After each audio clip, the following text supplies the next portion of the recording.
Welcome to జేజేహెడ్ news. ముందుగా headlines చూద్దాం. అయోధ్య రామాలయానికి సంబంధించిన 11 రోజుల ఆచార కార్యక్రమాలను ప్రారంభించిన మోదీ. విగ్రహ ప్రాణ ప్రతిష్టను వీక్షించడం గొప్ప అదృష్టమని వ్యాఖ్య. ఎన్నో తరాలు కలలు కన్న సమయం ఆసన్నమైందని ప్రధాని.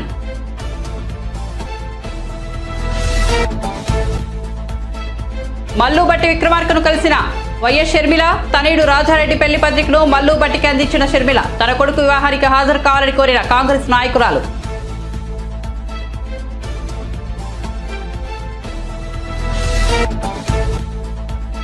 మూడో జాబితా విడుదల చేసిన వైసీపీ విజయవాడ ఇన్ఛార్జిగా కేశినేని నాని పేరు. విజయవాడ నుంచి పోటీ చేసే అవకాశం కల్పించినందుకు సీఎం జగన్ కు కృతజ్ఞతలు వెల్లడి.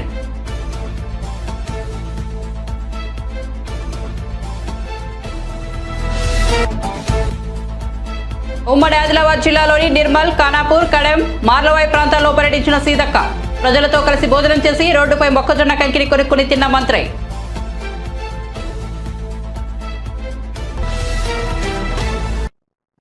ఇక వార్త వివరాల్లోకి వెళ్తే అయోధ్య రామమందిరం ప్రారంభోత్సవానికి ముందు జరిగే కార్యక్రమాలను ప్రధాని మోదీ ప్రారంభించారు. నేటి నుంచి 11 రోజుల పాటు ఈ కార్యక్రమాలు జరగనున్నాయి. ఈ సందర్భంగా ఎక్స్ వేదికగా ఆయన ఆడియో మెసేజ్ ను పోస్ట్ చేశారు. తన జీవితంలో తొలిసారి ఎంతో భావోద్వేగానికి గురవుతున్నానని ప్రధాని చెప్పారు. తొలిసారి ఒక ప్రత్యేకమైన అనుభూతిని పొందుతున్నానని తెలిపారు. శ్రీరాముడి విగ్రహం ప్రాణ ప్రతిష్టను వీక్షించడం ఒక గొప్ప అదృష్టంగా భావిస్తున్నానని చెప్పారు. మన గ్రంథాలు చెబుతున్నట్టు భగవంతుడి యజ్ఞం కోసం, ఆరాధన కోసం మనలో ఉన్న దివ్య చైతన్యాన్ని మేల్కొల్పాలి. దీనికోసం మనం పాటించాల్సిన కఠినమైన నియమాలను మన గ్రంథాలు తెలియజేస్తున్నాయి. నాకు సాధువులు సూచించిన ప్రవర్తనా సూత్రాల ప్రకారం ఈ రోజు నుంచి 11 రోజుల పాటు ప్రత్యేక ఆచారాన్ని ప్రారంభిస్తున్నానని మోదీ చెప్పారు. ఎన్నో తరాలు కలలు కొన్న సమయం ఆసన్నమైందని మోదీ అన్నారు. ఆ భగవంతుడే తనను భారతీయుల ప్రతినిధిగా చేశారని అన్నారు. తాను ఒక సాధనం మాత్రమేనని, ఇది ఒక పెద్ద బాధ్యత అని అన్నారు. ప్రజలందరి ఆశీస్సులు తనకు కావాలని కోరారు. रामचंद्र की जय। मेरे प्यारे देशवासियों, राम राम। जीवन के कुछ क्षण ईश्वरीय आशीर्वाद की वजह से ही यथार्थ में बदलते हैं।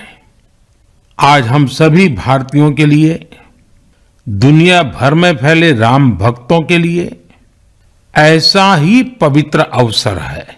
हर तरफ प्रभु श्री राम की भक्ति का अद्भुत वातावरण, चारों दिशाओं में राम नाम की धुन, राम भजनों की अद्भुत सौंदर्य माधुरी। हर किसी को इंतजार है 22 जनवरी का, उस ऐतिहासिक पवित्र पल का। और अब अयोध्या में रामलला की प्राण प्रतिष्ठा में केवल 11 दिन ही बचे हैं। मेरा सौभाग्य है कि मुझे भी इस पुण्य अवसर का साक्षी बनने का अवसर मिल रहा है। ये मेरे लिए कल्पनातीत अनुभूतियों का समय है। मैं भावुक हूं, भाव विह्वल हूं। मैं पहली बार जीवन में इस तरह के मनोभाव से गुजर रहा हूं। मैं एक अलग ही भाव भक्ति की अनुभूति कर रहा हूं। मेरे अंतर मन की ये भाव यात्रा मेरे लिए अभिव्यक्ति का नहीं, अनुभूति का अवसर है। चाहते हुए भी मैं इसकी गहनता, व्यापकता और तीव्रता को शब्दों में बांध नहीं पा रहा हूं। आप भी भली भांति मेरी स्थिति समझ सकते हैं। जिस स्वप्न को अनेकों पीढ़ियों ने वर्षों तक एक संकल्प की तरह अपने हृदय में जिया, मुझे उसकी सिद्धि के समय उपस्थित होने का सौभाग्य मिला है। प्रभु ने मुझे सभी भारतवासियों का प्रतिनिधित्व करने का निमित्त बनाया है। निमित्त मात्रम भव सव्य साचिन। ये एक बहुत बड़ी जिम्मेदारी है। जैसा हमारे शास्त्रों में भी कहा गया है, हमें ईश्वर के यज्ञ के लिए, आराधना के लिए स्वयं में भी दैवीय चेतना जागृत करनी होती है। इसके लिए शास्त्रों में व्रत और कठोर नियम बताए गए हैं, जिन्हें కాంగ్రెస్ పార్టీ నాయకురాలు వైఎస్ షర్మిల శుక్రవారం తెలంగాణ ఉప ముఖ్యమంత్రి మల్లు భట్టి విక్రమార్కను కలిశారు. తన కొడుకు వివాహ ఆహ్వాన పత్రికను అందించేందుకు వచ్చిన షర్మిల ఆయనకు కుశల ప్రశ్నలు వేసి డిప్యూటీ సీఎం అయినందుకు కంగ్రెస్ తెలిపారు. మల్లు భట్టిని ఆయన నివాసం ప్రజాభవన్లో షర్మిల కలిశారు. భట్టి అన్న బాగున్నారా, మీకు ఉప ముఖ్యమంత్రి కావడం నాకు చాలా సంతోషంగా ఉందన్నారు. కంగ్రాచులేషన్స్ అంటూ ఆమె పలకరించారు. ఆ తర్వాత తన కొడుకు వివాహానికి తప్పకుండా రావాలని కోరుతూ వివాహ ఆహ్వాన పత్రికను అందించారు. కాగా ఈ నెల 18 షర్మిల తనయుడు రాజారెడ్డి ప్రియుల నిశ్చితార్థం, ఫిబ్రవరి 17న తేదీన వివాహం జరగనున్నాయి. ఈ నేపథ్యంలో షర్మిల పలువురు ప్రముఖులను వరుసగా పెళ్లి పత్రికలను అందిస్తున్నారు. భారత్లో రైల్వే నెట్వర్క్ శరవేగంగా కొనసాగుతోందని, కొత్త టెక్నాలజీతో ముందుకు వెళ్తోందని కేంద్ర మంత్రి కిషన్ రెడ్డి అన్నారు. శుక్రవారం ఆయన విజయవాడలో రైల్వే ప్రాజెక్టులో అభివృద్ధి పనులను పరిశీలించారు. ఈ సందర్భంగా మాట్లాడుతూ గత 9 ఏళ్లలో రైల్వే బడ్జెట్ పెరిగి రైల్వే నెట్వర్క్ విస్తరించిందన్నారు. ప్రయాణికుల సంఖ్య, వస్తు రవాణా కూడా పెరిగిందన్నారు. ఈ క్రమంలో వందే భారత్ రైలును ప్రారంభించామన్నారు. ప్రస్తుతం మన రైల్వే ప్రపంచంలో 4వ స్థానంలో ఉందని, రాబోయే రోజుల్లో భారతీయ రైల్వే ప్రపంచంలోనే నెంబర్ 1గా నిలుస్తుందని ఆశాభావం వ్యక్తం చేశారు. అందుకే తాము కృషి చేస్తున్నామన్నారు. దేశంలో ఏ రకమైనటువంటి పండుగలున్నా, ఏ రకమైనటువంటి ఉత్సవాలు జరిగినా, ఏ రకమైనటువంటి ఈవెంట్స్ జరిగినా ప్రజల డిమాండ్ మేరకు స్పెషల్ ట్రైన్స్ నడిపించేటువంటి విధానము అనేక సంవత్సరాలుగా మన దేశంలో ఉంది. మనకు తెలిసి ఈరోజు సంక్రాంతికి ముఖ్యంగా హైదరాబాద్ నుంచి మరి లక్షలాది మంది ప్రజలు సొంత గ్రామాలకు వెళ్తారు. ఇది మంచి సాంప్రదాయము. ఎందుకంటే మనము ఈ సంక్రాంతి పండుగ రోజైనా సరే మన బంధువులను, మనకు జన్మనిచ్చినటువంటి గ్రామాన్ని, మన గ్రామ ప్రజలను, మన ఇల్లు, మన భూమి, మన తోట, మన ఆట చూడడం కోసం వస్తారు. ఇది గొప్ప సాంప్రదాయము. ఇది ఈ రకంగా ఈరోజు అన్ని వర్గాల ప్రజల్లో ఈ ఆలోచన రావడం ఏదైతున్నదో ఇది చాలా మంచి పరిణామం అని ఈ సందర్భంగా మనయేస్తున్నాను. సంక్రాంతికి అన్ని వర్గాల ప్రజలు సొంత గ్రామాలకు వెళ్ళాలి. 2 రోజులు 3 రోజులు సొంత గ్రామంలో మన పాత మిత్రులతో, గ్రామ ప్రజలతో, మన బంధుమిత్రులతో గడపాలని కోరుకోవడం ఏదైతున్నదో ఇది ఒక మంచి పరిణామం. దీని పట్ల నేను హర్షం వ్యక్తం చేస్తా ఉన్నాను. అందుకోసం ఈరోజు రైల్వే డిపార్ట్మెంట్ కూడా అనేక రకాల ట్రైన్స్ కూడా నిర్వహిస్తా ఉన్నాం. అదేవిధంగా మీకు తెలుసు, జనవరి 22 అయోధ్యలో రాముడు జన్మించినటువంటి స్థానంలో ఒక భవ్యమైనటువంటి రామాలయ నిర్మాణం జరిగింది. 22వ తేదీ శ్రీరాముడి యొక్క మరి విగ్రహ ప్రాణ ప్రతిష్ఠ కూడా ఉన్నది. దానికి ఈరోజు దేశంలో అనేక మంది ఈరోజు మా రైల్వే డిపార్ట్మెంట్ మీద ఒత్తిడి చేస్తా ఉన్నారు, మేము వెళ్లడం కోసం వ్యవస్థ కల్పించాలని. ప్రజల డిమాండ్ మేరకు మరి ఈరోజు కొన్ని స్పెషల్ ట్రైన్స్ కూడా అన్ని ప్రాంతాల నుంచి కూడా మరి అయోధ్యకు నడపాలనేటువంటి ఆలోచన కూడా రైల్వే శాఖ చేస్తా ఉంది. అదేవిధంగా ఈరోజు ఇంతకుముందు చెప్పినట్టు మన తెలుగు రాష్ట్రాలకు రైల్వే సంక్రాంతి పండుగ అస్సాంలో గాని, మహారాష్ట్రలో గాని అనేక రాష్ట్రాల్లో ఉన్నప్పటికీ మన తెలుగు రాష్ట్రాలకు చాలా ప్రత్యేకమైనటువంటి పండుగ, చాలా ఇష్టమైనటువంటి పండుగ, చాలా ప్రముఖమైనటువంటి పండుగ, అందరూ కోరుకునేటువంటి పండుగ.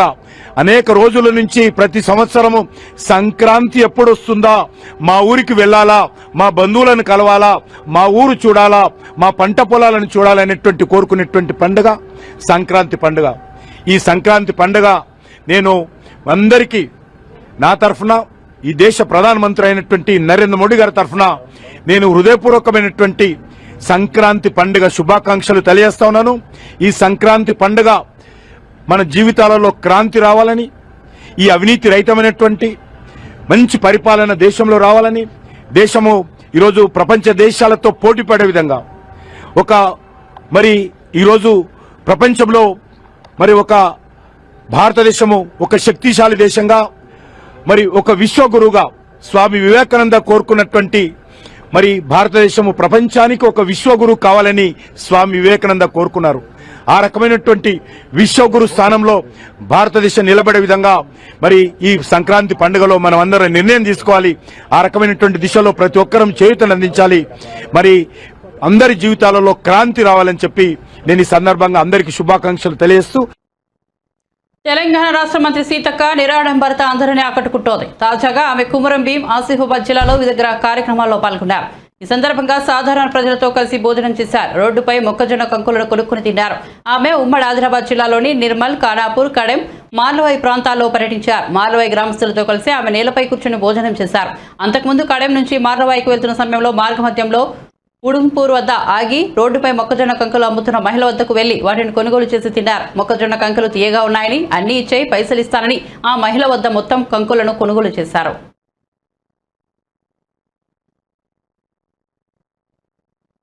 టీడీపీ నాయకత్వంపై అలకబూని వైసీపీకి దగ్గరైన విజయవాడ ఎంపీ కేసీఆర్ నాని మరోసారి తన సొంత నియోజకవర్గం నుంచే ఎంపీగా పోటీ చేయనున్నారు.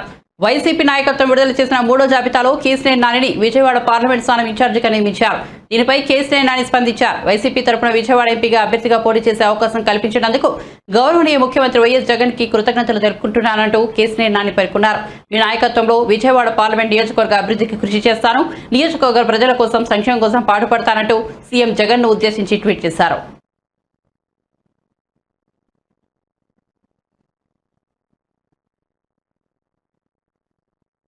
ఎన్టీఆర్ జిల్లా తిరువూరు నియోజకవర్గం టీడీపీ మాజీ ఎమ్మెల్యే నల్లగట్ల స్వామిదాస్ వైసీపీలో చేరారు.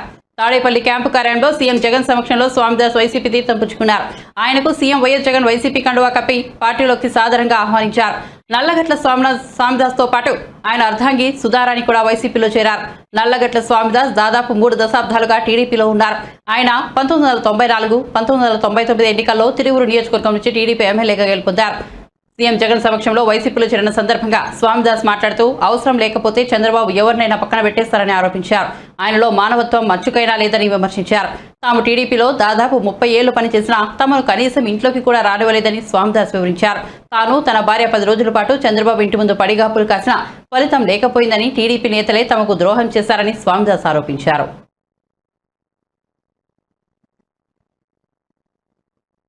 టాలీవుడ్ నటి శ్రీ రాపాక ఎన్నికల బరిలో దిగేందుకు ఉత్సాహం చూపిస్తున్నారు. తనకు జగన్ అంటే చాలా ఇష్టమని, ఈ 5 ఏళ్లలో ఆయన పరిపాలన ఎంతో బాగుందని కితాబిచ్చారు. నవరత్నాల పథకాలను సక్రమంగా అమలు చేస్తున్నారని, ప్రతి ఒక్క వర్గానికి న్యాయం చేస్తున్నారని కొనియాడారు. జగన్ అవకాశం ఇస్తే ఎన్నికల్లో పోటీ చేస్తారని చెబుతున్నారు. తాను స్వతహాగా క్రీడాకారినని, ఖోఖో, కబడ్డీ, బాస్కెట్బాల్ పోటీలో జాతీయ స్థాయి వరకు వెళ్లానని శ్రీ రాపాక వెల్లడించారు. ఆ తర్వాత ఫ్యాషన్ డిజైనింగ్ కోర్సు చేసి హైదరాబాద్ వెళ్లానని, సినిమా రంగంలో ప్రవేశించారని వెల్లడించారు. ఇవాళ గుడికి వచ్చి జగన్ మళ్లీ సీఎం కావాలని దేవుణ్ణి కోరుకున్నారని శ్రీ రాపాక తెలిపారు. జగన్ ఆశీర్వదిస్తే వచ్చే ఎన్నికల్లో గోపాలపురం నియోజకవర్గం నుంచి వైసీపీ తరపున పోటీ చేస్తారని మనసులో మాట వెల్లడించారు. తాను కూడా అక్కడక్కడ ప్రజాసేవ కార్యక్రమాలు చేస్తున్నారని, అధికారంలో ఉంటే ఇంకా ఎక్కువగా ప్రజా సంక్షేమ కార్యక్రమాలు చేయవచ్చని అభిప్రాయపడ్డారు. జగన్ కొత్త తరహా ప్రోత్సహిస్తున్నారని, అందుకే తాను కూడా ప్రయత్నిస్తున్నారని వెల్లడించారు. మాది రామన్నపాలెము, దేవరపల్లి మండలము. ఇంతకుముందు నేను దేవరపల్లి మండలం అంటే 10th క్లాస్ వరకు ఇక్కడ చదువుకున్నాను. అప్పుడు స్పోర్ట్స్ పరంగా ఖోఖో, కబడ్డీ అండ్ బాస్కెట్బాల్ అన్నిటిలో నేను జాతీయ స్థాయి వరకు నేను వెళ్ళొచ్చాను. దాని తర్వాత నేను ఫ్యాషన్ డిజైనింగ్ చేసి హైదరాబాద్లో ఉండడం జరిగింది. అలాగే మూవీ రంగానికి వెళ్ళాను. ఇప్పుడు ఇక్కడికి ఈ గుడి దగ్గరికి ఎందుకు వచ్చానంటే, నాకు జగన్మోహన్ రెడ్డి గారు అంటే చాలా ఇష్టం అండి. ఎందుకంటే ఆయన పరిపాలన ఇప్పుడు ఈ 5 సంవత్సరాల్లో మనం చూసాము.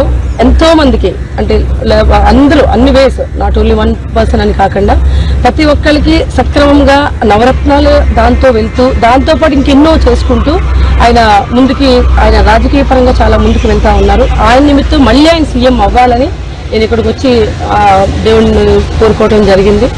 ఈ నేపథ్యంలో నేను మన దేవరపల్లి మండలం నుంచి, అలాగే గోపాలపురం కాన్స్టిట్యున్సీ నుంచి నేను ఒక అభ్యర్థిగా, మంది గోపాలపురం ఎస్సీ కాన్స్టిట్యున్సీ, ఒక అభ్యర్థిగా నేను కూడా జగన్ గారు నాకు ఆశీర్వదిస్తే, నేను రాజకీయ పరంగా ఎన్నో ఇంతకు ముందు నేను సేవలు చేస్తూ ఉన్నానండి. అది ఏమంటే లోపల అక్కడక్కడ వరకే జరుగుతూ ఉన్నాయి. సో అది మనం ఒక పవర్లో ఉంటే ఇంకెంత బాగా చేయొచ్చు. అండ్ జగన్మోహన్ రెడ్డి గారు ఇప్పుడు ఆ యంగ్ స్టార్స్ని, ఏవైతే న్యూ జనరేషన్ ఉందో, న్యూ ఫేసెస్ ఉన్నాయో ఎంకరేజ్ చేస్తున్నారు. సో దట్ దానిలో కూడా నా వంతు నేను ట్రై చేసి, నా వరకు నేను ఇంకా ఎంతవరకు నేను సమాజ సేవ చేయొచ్చు, రాజకీయ పరంగా ఇంకెంతవరకు నేను ఇంకా అభివృద్ధి చేయగలుగుతాను. ఎందుకంటే మనకున్న దానిలో కొంచెమే చేస్తున్నాము. అదే ఒక పవర్ ఉంటే ఇంకా బాగా చేయొచ్చు. ఆ ఉద్దేశంతో జగన్మోహన్ రెడ్డి గారు నాకు గనక అవకాశం ఇస్తే ఈ గోపాలపురం నియోజకవర్గాన్ని ఇంకా మోడర్న్ గా ఇంకా బాగా అభివృద్ధి చెందేలాగా నేను నా వంతు నేను కష్టపడడానికి సిద్ధంగా ఉన్నానండి. సో ఈ నిమిత్తము నేను జగన్మోహన్ రెడ్డి గారికి నేను కలవడం జరిగింది. జగన్మోహన్ రెడ్డి గారిని కాదు, ఎవరైతే పెద్దవాళ్ళు ఉన్నారో మిథున్ రెడ్డి గారు అవ్వచ్చు, లేక తర్వాత మేయర్ విజయసాయి రెడ్డి గారు, మొత్తం అక్కడ ఉన్న పెద్దలందరూ నేను కలిశాను. సో నా వరకు నేను ఏం చేయాలనేది నా వంతు నేను చేస్తున్నాను. అలాగే ఇంకా అవకాశం ఇస్తే ఇంకెంత నేను చేయగలుగుతాను, ఇంకెంత ఎఫర్ట్ పెట్టి నేను ఇక్కడ ఎట్టి పరిస్థితుల్లో గోపాలపురం నియోజకవర్గాన్ని నుంచి నేను ఆయన కంపల్సరీ నేను గెలిచి తీరుతాను. అంటే ఎందుకంటే మీ అందరి సహారంతో, నాట్ ఓన్లీ మీ ఒక్కరికి గెలుపు అనేది ఉండదు, అందరు కలిస్తేనే గెలుపు. అలాగే మన నియోజకవర్గంలో నేను కలిసిన 4 మండలాల నుంచి ప్రతి ఒక్కరు మనకి సపోర్ట్ చేస్తూ వచ్చారు. నాయకులందరూ ప్రతి నాయకులతో కలిసి ఒక టీమ్గా ఇదంతా గోపాలపురం అనేది ఒక కుటుంబం. ఈ కుటుంబం లాగానే అందరూ ఒక కుటుంబంలో మనుషుల్లా ఉండి గెలిచి మనమంటూ జగన్మోహన్ రెడ్డి గారిని మళ్ళీ ఇంకొక సెకండ్ టైం సీఎం, అలాగే third time CM, second time CM అయితే మళ్ళీ థర్డ్ టైం యాట్రిక్ చేసేలాగా నా వంతు నేను కృషి చేయాలని నేను అనుకుంటున్నానండి. సో దీని నిమిత్తము జగన్మోహన్ రెడ్డి గారు నన్ను బ్లెస్ చేస్తే నాకు సీట్ ఇస్తే కూడా ఇంకా బాగా నా వంతు నేను ఏం చేయాలని అనుకుంటున్నాను. ఇది నా ఆశ. సో మిగిలింది మనకు దేవుడు అలా అనుగ్రహించాలని కోరుకుంటున్నానండి. అలాగే ఇప్పుడు తలారి వెంకట్రావు గత ఐచీలకు గెలుపొందారండి. ఆయన మెజార్టీ వచ్చింది వైకాపా పార్టీకి. మీరు పోటీ చేస్తే ఎంత మెజార్టీని జగన్ గారికి గిఫ్ట్ ఇవ్వబోతున్నారు? దానికన్నా డబుల్ మనం ఇవ్వచ్చండి. ఎందుకంటే ఇప్పుడు జగన్మోహన్ రెడ్డి గారికి ఇంకా అప్పటికి సీఎం అవ్వలేదు. సీఎం అవ్వకుండానే ఆయనకి అంత మెజారిటీ వచ్చింది. సీఎం అయిన తర్వాత ఈయన ఇన్ని పథకాలు పెట్టారు, 9 పథకాలని first time and in India ఒక సీఎం మాత్రం అలా మాట నిలబెట్టుకుందండి, అది జగన్మోహన్ రెడ్డి గారు ఒక్కళ్ళే. 9 పథకాలు అని చెప్పి 9 పథకాలు ఇచ్చిన తర్వాత 9 పథకాలతో పాటు ఇంకో కొన్ని ఎక్స్ట్రా, ఇప్పుడు ఈ రోజు పండుగ కానుకని 1000 రూపాయలు వేయడం, ఇలాంటివి చాలా చేశారు ఆయన. సో ఇలా తీసుకుంటే కనుక ఆ లాస్ట్ ఉన్న మెజారిటీ కన్నా డబుల్ మనకు వస్తుందని నేను నమ్ముతున్నానండి. సినిమా ఇండస్ట్రీ ఉందండి, నాట్ ఓన్లీ ఆర్జీవి గారు, కృష్ణుడు అని ఇంకా ఉన్న సినిమా ఇండస్ట్రీ పరంగా ఉన్నారండి. ఇటీవల శాసనసభలో కాంగ్రెస్ పార్టీకి తాము ట్రైలర్ మాత్రమే చూపించామని, ఇక ముందు సినిమాను చూపిస్తామని బీఆర్ఎస్ సిద్దిపేట ఎమ్మెల్యే హరీష్ రావు అన్నారు. గురువారం ఆయన మాట్లాడుతూ తెలంగాణ ప్రయోజనాలు కాపాడడం బీఆర్ఎస్ వల్ల సాధ్యమైందన్నారు. కాళేశ్వరం ప్రాజెక్టు విద్యుత్ అంశాల్లో తమ హయాంలో భారీ అవినీతి జరిగిందని కాంగ్రెస్ నాయకులు అబద్ధపు ప్రచారం చేస్తున్నారని విమర్శించారు. ఇక ముందు వారికి సినిమాను చూపిస్తామన్నారు. పార్టీ కార్యకర్తలను కాపాడుకోవడానికి ఓ ట్రస్ట్ ఏర్పాటు చేయనున్నట్లు తెలిపారు. అలాగే అక్రమ కేసుల నుంచి కాపాడుకోవడానికి లీగల్ సెల్ ఏర్పాటు చేసుకుంటామన్నారు. కేంద్ర మంత్రిగా ఉన్న కిషన్ రెడ్డి తెలంగాణకు ఒక్క ప్రాజెక్టును కూడా తీసుకురాలేదని విమర్శించారు. రైతుల్ని ఆడుకోవడంలో జగన్మోహన్ రెడ్డి, వైసీపీ ప్రభుత్వం ఘోరంగా వ్యవహరించాయని టీడీపీ బీసీసీఎల్ రాష్ట్ర ప్రధాన కార్యదర్శి వీరంకి గురుమూర్తి విమర్శించారు. దాని ఫలితమే రైతు ఆత్మహత్యలో రాష్ట్రం దేశంలో 3వ స్థానంలో, కౌలు రైతుల ఆత్మహత్యలో 2వ స్థానంలో నిలిచిందన్నారు. సాగునీటి రంగాన్ని ముఖ్యమంత్రి పూర్తిగా గాలికి వదిలేశారని ఆగ్రహం వ్యక్తం చేశారు. మంగళగిరిలోని పార్టీ జాతీయ కార్యాలయంలో గురువారం ఆయన విలేకరులతో మాట్లాడుతూ చంద్రబాబు నాయుడు ప్రతి సోమవారాన్ని పోలవరంగా మార్చి పోలవరం ప్రాజెక్టును 72% పూర్తి చేసే జగన్మోహన్ రెడ్డి రివర్స్ టెండరింగ్ డ్రామాలాడి కమిషన్ల కండుకర్తుతో జాతీయ ప్రాజెక్టును సర్వనాశనం చేశారని దుయ్యబట్టారు. రైతును ఆదుకున్నటువంటి పాపాన పోల రైతు మరి ఏదైతే ధాన్యం కానివ్వండి పంటలు పాడైపోతే కనీసం మంత్రులు కానీ శాసనసభ్యులు కానీ పరామర్శించకపోవడం దుర్మార్గం. కనీసం నష్టపోయిన పంటకు కూడా ఇవాళ నష్టపరిహారం ఇవ్వకపోవటం వల్ల రైతులు నానాటికి అప్పుల్లో కూరుకుపోయారని కూడా ఈ సందర్భంగా తెలియజేస్తూ, అదేవిధంగా కౌలు రైతు ఆత్మహత్యల్లో ఇవాళ ప్రభుత్వం ఈ యొక్క రాష్ట్రం 2వ స్థానంలో ఉంది, రైతు ఆత్మహత్యల్లో 3వ స్థానంలో ఉంది. ఈ విధంగా రైతుని పూర్తిగా నిర్వీర్యం చేసి రైతులకు సంబంధించినటువంటి పథకాలన్నిటి కూడా మరి గాలికి వదిలేసి ఇవాళ రైతుల్ని చుక్కాని లేని నావలాగా ఈ రాష్ట్రంలో రైతు యొక్క మరి ముఖ్యంగా ఈ వ్యవసాయాన్ని నెట్టివేయటం జరిగిందని కూడా మరి తెలియజేస్తా ఉన్నా. అంతేకాదు ఇవాళ ఇరిగేషన్ చూసుకున్నట్టయితే ఆ రోజున నారా చంద్రబాబు నాయుడు గారి నాయకత్వంలో ఆయన ముఖ్యమంత్రి ఉండగా పట్టిసీమ కట్టి ఈ రాష్ట్రంలోని రైతాంగానికి మరి పెద్ద ఎత్తున మరి నీరు ఇవ్వటమే కాకుండా రైతు ఆ రోజున 30 బస్తాలు పండించేటువంటి రైతు గోదావరి నీటిని కృష్ణమ్మకి తీసుకొచ్చి 45 బస్తాలు 50 బస్తాలు కూడా ఈ ప్రాంతంలో రైతాంగం పంట పండించారని కూడా ఈ సందర్భంగా నేను తెలియజేస్తా ఉన్నా. అంతేకాదు ఆనాడు పోలవరాన్ని చంద్రబాబు నాయుడు గారు ప్రతి సోమవారం పోలవరం తీసుకుని 71% పోలవరాన్ని పూర్తి చేస్తే ఈ ప్రభుత్వం వచ్చిన తర్వాత పోలవరాన్ని మేము 2020కి పూర్తి చేస్తామన్నారు, 21 అన్నారు. అసెంబ్లీలో ఎన్ని మాటలు మాట్లాడారో మరి దాన్ని రివర్స్ టెండరింగ్ తీసుకెళ్లారు, మొత్తం పోలవరాన్ని ముంచేశారు. ఇవాళ అసలు పోలవరం ఎక్కడుందో అడ్రస్ లేదు. పోలవరాన్ని సర్వనాశనం చేసినటువంటి దుర్మార్గుడు జగన్మోహన్ రెడ్డి అని కూడా ఈ సందర్భంగా నేను తెలియజేస్తా ఉన్నా. అంతేకాదు కనీసం రైతులు ఇవాళ ప్రాజెక్టులు నిర్మాణం చేయకపోగా కనీసం పంట కాలువలకు కూడా పూడికలు తీయించలేదే, ఎక్కడో కూడా కాలువలు బాగు చేయించలేదే. ఆనాడు మరి తెలుగుదేశం హయాంలో మరి సాగునీటి సంఘాల ద్వారా పంట కాలువ పూడికలు తీర్చాం. మొన్న వచ్చినటువంటి అకాల వర్షాలకి ఈ పంట కాలువలు పూడిక తీర్చిపించకపోవటం వల్ల రైతులు పండించినటువంటి ధాన్యం కానివ్వండి రకరకాల పంటలు నీటిలో మునిగిపోయిన తప్పితే బయటికి నీరు రాకపోవటం వల్ల రైతులు పూర్తిగా మునిగిపోయారు. దీనికి ప్రధానమైనటువంటి కారణం జగన్మోహన్ రెడ్డి అని చెప్పి తెలియజేస్తా ఉన్నా. ఇవాళ రైతు బాగుంటేనే ఈ రాష్ట్రం బాగుంటుంది.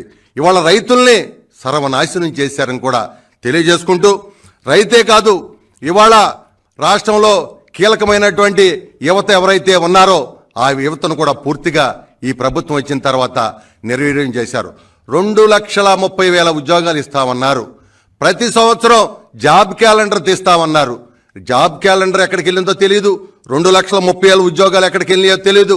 ఆనాడు చంద్రబాబు నాయుడు గారు ఈ రాష్ట్రంలోకి పరిశ్రమలు తీసుకొచ్చి యువతకి పెద్ద ఎత్తున ఉద్యోగాల కల్పన చేసినటువంటి చరిత్ర ఆనాడు ఉంటే, ఈ ప్రభుత్వం వచ్చిన తర్వాత పరిశ్రమల మొత్తాన్ని కూడా పారదోలేశారు. ఈ రాష్ట్రంలో పరిశ్రమలు వచ్చే వాతావరణాన్నే ఈ యొక్క ముఖ్యమంత్రి చెడగొట్టేశాడని కూడా మరి ఈ సందర్భంగా తెలియజేసుకుంటూ, రానున్న లోక్సభ ఎన్నికల్లో కాంగ్రెస్ పార్టీని రాష్ట్రంలోని 17 స్థానాల్లో గెలిపించడమే లక్ష్యంగా పనిచేస్తామని తెలంగాణ మంత్రి పొన్నం ప్రభాకర్ అన్నారు. అసెంబ్లీ ఎన్నికల్లో పార్టీకి పట్టం కట్టిన ప్రజలు పార్లమెంట్ ఎన్నికల్లోనూ తమ పార్టీ వైపే చూస్తున్నారన్నారు. రాష్ట్రంతో పాటు కేంద్రంలోనూ కాంగ్రెస్ ప్రభుత్వం ఉంటేనే తెలంగాణకు మరిన్ని నిధులు వస్తాయన్నారు. రానున్న లోక్సభ ఎన్నికల్లో అనుసరించాల్సిన వ్యూహంపై పార్టీలో చర్చించామన్నారు. రానున్న లోక్సభ ఎన్నికల్లో కాంగ్రెస్ 17 లోక్సభ స్థానాలకు గాను 14 చోట్ల ఖచ్చితంగా గెలుస్తుందని మంత్రి ఉత్తమ్ కుమార్ రెడ్డి ధీమా వ్యక్తం చేశారు. నల్గొండ లోక్సభ స్థానం నుంచి కాంగ్రెస్ పార్టీ అభ్యర్థిని 3 లక్షలకు పైగా మెజార్టీతో గెలిపిస్తామన్నారు. లోక్సభ ఎన్నికల్లో అనుసరించాల్సిన వ్యూహాలపై పార్టీలో చర్చించినట్టు తెలిపారు. కాగా అంతకుముందు లోక్సభ స్థానాల సమన్వయకర్తలతో ఏఐసీసీ నేతల సమావేశం నిర్వహించారు. తెలంగాణ 17 లోక్సభ స్థానాల్లో కాంగ్రెస్ పార్టీ గెలవాలని 17 మంది తెలంగాణ సీనియర్ నాయకులను అఖిల భారత కాంగ్రెస్ అధ్యక్షులు మల్లికార్జున ఖార్గే గారు మరియు రాష్ట్ర ఇన్ఛార్జ్ గారు, AICC organisation secretary general secretary Venugopal గారు ఏ విధంగా ఎన్నికల యొక్క కార్యక్రమాన్ని ముందుకు తీసుకుపోవాలి, ఈ రోజు నుంచే ఎన్నికలకు సంబంధించినటువంటి క్షేత్రస్థాయి కార్యక్రమాన్ని ఏ విధంగా తీసుకోవాలనేటువంటి ఒక మార్గనిర్దేశకం చేశారు. తప్పకుండా ప్రజలంతా ఈసారి దేశవ్యాప్తంగా కాంగ్రెస్ని గెలిపించాలనే ఆలోచనలో ఉన్నప్పుడు వాళ్ళ నుండి ఏ విధంగా ఓట్లను కాంగ్రెస్ వైపు తింపుకోవాలి, ఏ విధంగా స్ట్రాటజీ చేయాలి, ఏ విధంగా ప్రచార సరళి కొనసాగాలి అనేటువంటి ఒక మార్గనిర్దేశకత్వం తీసుకొని ఈరోజు నియమింపబడ్డటువంటి పార్లమెంటు స్థాయి అబ్జర్వర్ అందరూ కూడా ఆయా రాష్ట్రాల్లో ఈరోజు తెలంగాణ, కర్ణాటక, తమిళనాడు, పాండిచ్చేరి, కేరళ, లక్షద్వీప్ సంబంధించినటువంటి రాష్ట్రాల ఇన్ఛార్జీలతో సమావేశం జరిగింది. అందరూ కూడా రాబోయే పార్లమెంట్ ఎన్నికలకు సంసిద్ధమై ముందుకు పోయేటువంటి ఒక దిశానిర్దేశం తీసుకొని పోతా ఉన్నాం. మేము 17 గెలవాలనే మా కార్యక్రమం ముందుకు తీసుకో, ఎందుకంటే తెలంగాణ ప్రజలు మొన్ననే మార్పు కోరుకున్నారు. దానికి అనుగుణంగా ఈరోజు ఫెడరల్ సిస్టంలో కేంద్రము రాష్ట్రం కలిసి ఉన్నట్టయితే ఇంకా ఎక్కువ నిధులు తెచ్చే అవకాశం ఉంటుంది. కాబట్టి తెలంగాణ ప్రజలు గత ప్రభుత్వం ఖజానాను ఖాళీగా చేసినటువంటి టీఆర్ఎస్ ప్రభుత్వ వైఖరి దృష్ట్యా కేంద్రం మద్దతు అవసరం ఉంటుంది. కాబట్టి తప్పకుండా 17 పార్లమెంటు స్థానాలు గెలిపించినట్లయితే మేము ఇచ్చిన 6 గ్యారంటీలతో పాటుగా అన్ని రకాల ప్రజా సంక్షేమ కార్యక్రమాలు ఇంకా అదనంగా తీసుకొని గొప్ప పరిపాలన చేసేటువంటి అవకాశం ఉంటుంది. కాబట్టి కాంగ్రెస్ పార్టీని ఆశీర్వదించాను ఈ సందర్భంగా కోరుతా ఉంటాం. ప్రముఖ తెలుగు సినీ నటి మాజీ ఎమ్మెల్యే జయసుధ బీజేపీకి గుడ్ బై చెప్పారు. లోక్సభ ఎన్నికలకు ముందు కమలం పార్టీకి వరుసగా షాకులు తగులుతున్నాయి. ఇప్పటికే గత అసెంబ్లీ ఎన్నికల్లో గోషామహల్ టికెట్ ఆశించి బగ్గపడిన విక్రమ్ గౌడ్ రాజీనామా చేశారు. తాజాగా జయసుధ కూడా అదే తరహాలో నడిచారు. ఈ మేరకు ఆమె తన రాజీనామా పత్రాన్ని రాష్ట్ర పార్టీ అధ్యక్షుడు కిషన్ రెడ్డికి పంపించారు. జయసుధ కూడా కాంగ్రెస్ పార్టీలో చేరే అవకాశాలు కనిపిస్తున్నాయి. జయసుధ గత అసెంబ్లీ ఎన్నికల్లో సికింద్రాబాద్ అసెంబ్లీ స్థానం నుంచి పోటీ చేయాలని భావించారు. కానీ ఆ పార్టీ మేకల సారంగపానికి టికెట్ కేటాయించింది. ప్రకాశం జిల్లా నాగులుపులపాడు మండలం చేకూరపాడులోని శ్రీ వేణుగోపాల స్వామి సంస్కృత పాఠశాల పూర్వ విద్యార్థుల ఆత్మీయ సమ్మేళనంతో తమ పాఠశాల 60 వసంతాల వజ్రోత్సవ వేడుకలను వైభవంగా నిర్వహించుకున్నట్టు ఆ పాఠశాల పూర్వ విద్యార్థి షేక్ షబ్బీర్ తెలిపారు. అదే రోజు తమకు పాఠాలు చెప్పిన ఉపాధ్యాయులను ఘనంగా సన్మానించనున్నట్లు, అలాగే ఈ వజ్రోత్సవ వేడుకలకు ఈ పాఠశాలలో చదివిన విద్యార్థులు తమ కుటుంబ సభ్యులతో కలిసి రావాలని కోరారు. అందరికి నమస్కారం. నా పేరు షేక్ షబ్బీర్. మా త్రాగుంట 1986 10th బ్యాచ్.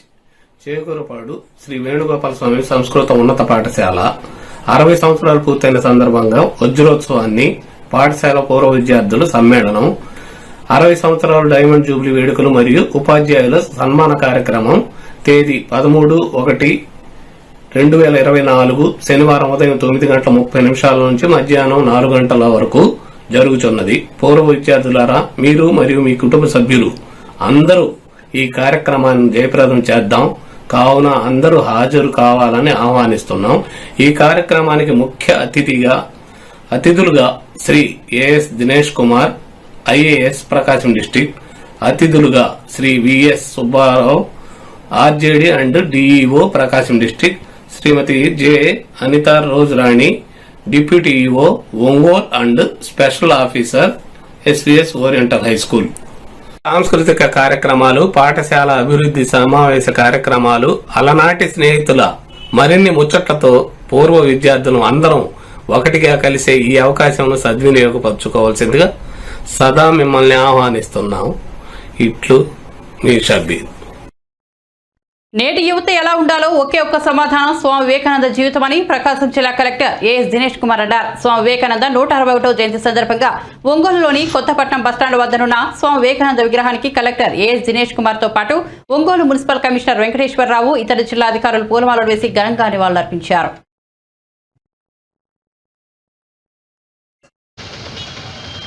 స్వామి వివేకానందని 161st జయంతి రోజు ఇవాళ మన కొత్తపట్నం బస్టాండ్ కార్నర్లో ఇవాళ ఆయన ఉన్న విగ్రహంకి మాల మర్యాద చేయడం జరిగింది.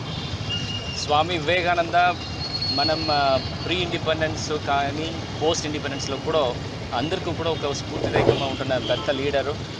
యంగ్స్టర్స్ ఎట్లా ఉండాలి, వాళ్ళు కూడా ఆలోచన విధానం ఎలా ఉండాలి, వాళ్ళు ఈ సమాజంకి ఏదైనా కాంట్రిబ్యూట్ చేయాలంటే ఏ విధానంగా చేయాలి, ఇది అన్ని విషయాలు, అన్ని క్వశ్చన్స్కి ఒకే ఆన్సర్ స్వామి వివేకానంద. సో ఆయన నాకు కూడా పర్సనల్గా ఒక ఇన్స్పిరేషన్, ఐడల్. ఎందుకంటే చాలా చిన్న వయసులో వాళ్ళకి ఉంటున్న మెచ్యూరిటీ లెవెల్స్ కానీ, ఈ వరల్డ్ గురించి, ఈ సొసైటీ గురించి, సెల్ఫ్ గురించి ఒక అవేర్నెస్ ఉంటున్న వ్యక్తి లోకంలో ఎవరు ఉండరు. ఆయనకు ఉంటున్న ఓరటరీ స్కిల్స్ మనకు మాత్రం కాకుండా అంతర్రాష్ట్రీయ లెవెల్లో అందరికీ కూడా ప్రసక్తి అయిన ఒక విషయము.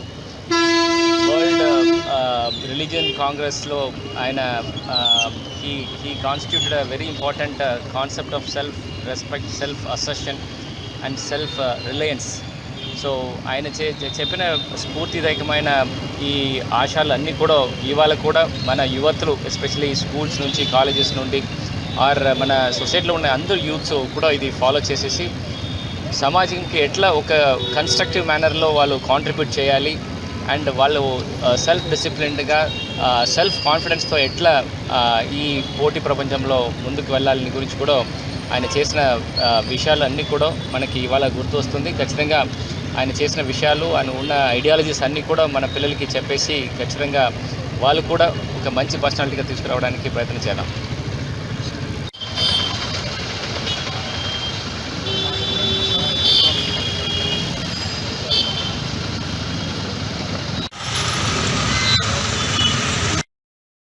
తిరువురులో బహిరంగ సభను అప్రతిష్ట పాలు చేసి టీడీపీకి, చంద్రబాబు నాయుడికి చెడ్డ పేరు తీసుకురావాలన్న దురుద్దేశంతోనే కేసీఆర్ నాని తిరువురులో సభ నిర్వహణ కోసం టీడీపీ ముందస్తుగా నిర్వహించిన సన్నాహక సమావేశంలో తన అనుచరులతో వీరంగం వేశారని తిరువురు నియోజకవర్గ టీడీపీ ఇన్ఛార్జ్ సేవల దేవదత్ పేర్కొన్నారు. నాని చర్యలతో టీడీపీ, జనసేన పార్టీల పరువు ప్రతిష్టలు మంటగలిశాయని ఆవేదన వ్యక్తం చేశారు. మంగళగిరిలోని పార్టీ జాతీయ కార్యాలయంలో గురువారం ఆయన విలేకరులతో మాట్లాడారు.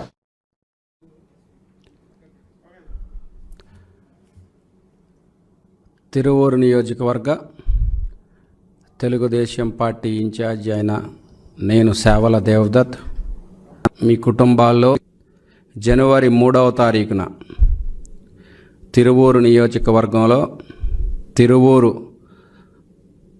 నియోజకవర్గ కార్యాలయంలో చంద్రబాబు నాయుడు గారి రా కదలిరా బహిరంగ సభ సన్నాహక సమావేశంలో జరిగిన వాస్తవాలను రాష్ట్ర ప్రజలందరికీ తెలియజేయాలన్న ఉద్దేశంతో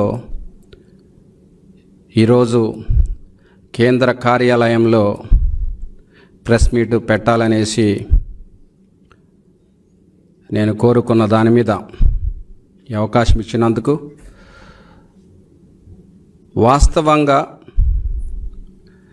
చంద్రబాబు నాయుడు గారి పర్యటనను తిరువూరు నియోజకవర్గంలో గత 6 నెలలుగా కూడా ప్రయత్నిస్తున్న తరుణంలో తిరువూరు నియోజకవర్గ ప్రజల అదృష్టం కొద్దీ నూతన కార్యక్రమం ఏదైతే చంద్రబాబు నాయుడు గారు రా కదలిరా ఆంధ్రప్రదేశ్ రాష్ట్ర పునర్నిర్మాణం కోసం, యువత కోసం, రైతుల కోసం, మహిళల కోసం, ఇలా అన్ని రంగాలను ఆంధ్రప్రదేశ్ రాష్ట్రంలో అభివృద్ధి పదంలో ముందుకు తీసుకువెళ్లాలన్న ఆలోచనతో ఎన్టీఆర్ జిల్లా వ్యాప్తంగా బహిరంగ సభ నిర్వహించాలనేసి జనవరి 7వ తారీఖున బులెటిన్ ముగించే ముందు హెడ్లైన్స్ మరోసారి చూద్దాం. అయోధ్య రామాలయానికి సంబంధించిన 11 రోజుల ఆచార కార్యక్రమాలను ప్రారంభించిన మోదీ విగ్రహ ప్రాణ ప్రతిష్టను వీక్షించడం గొప్ప అదృష్టమైన వ్యాఖ్య. ఎన్నో తరాలు కలగనున్న సమయం ఆసన్నమైందని వెల్లడి.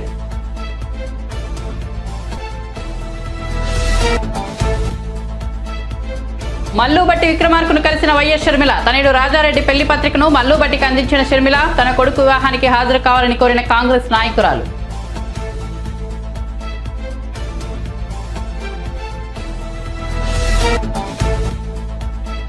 మూడో జాబితా విడుదల చేసిన వైసీపీ. విజయవాడ ఇన్ఛార్జిగా కేశినేని నాని పేరు. విజయవాడ నుంచి పోటీ చేసే అవకాశం కల్పించినందుకు సీఎం జగన్కు కృతజ్ఞతలను వెల్లడి.